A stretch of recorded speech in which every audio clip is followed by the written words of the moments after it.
But we start tonight with the rising possibility that the U.S. could be thrust into another war in the Middle East.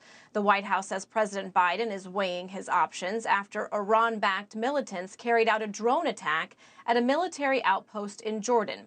As you know, it took the life of 3 American troops, and more than 40 others are hurt.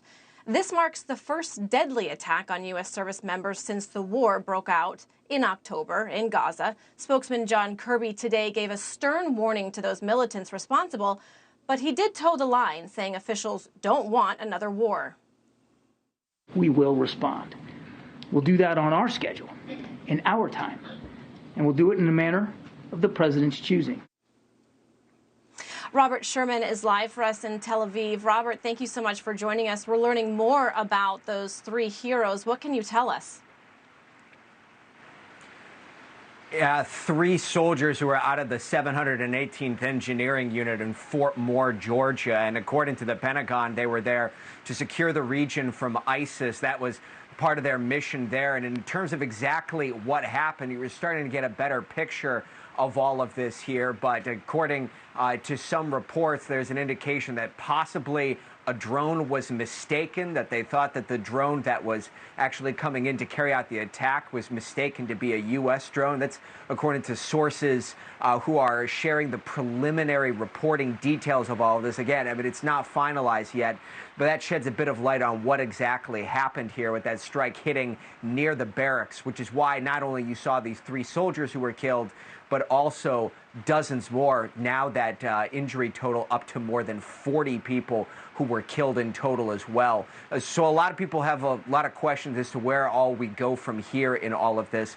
But many are certainly mourning this whole situation and thinking about what's to come here, Elizabeth.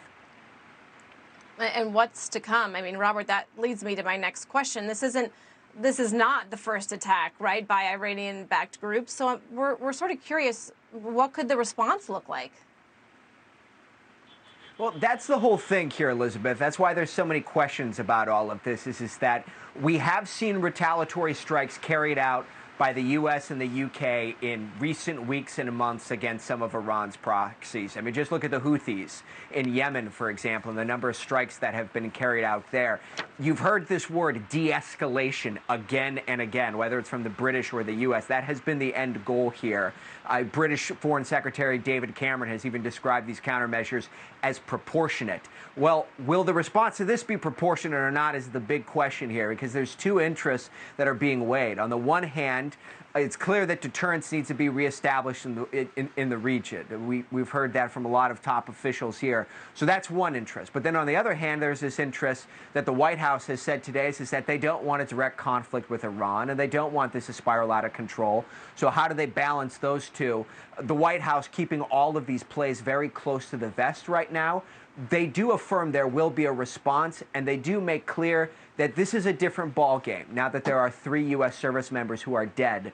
There have been 165 attacks carried out against U.S. service members since October 17th, but they make clear that there's a lot of extra weight now in the wake of all of this here, Elizabeth.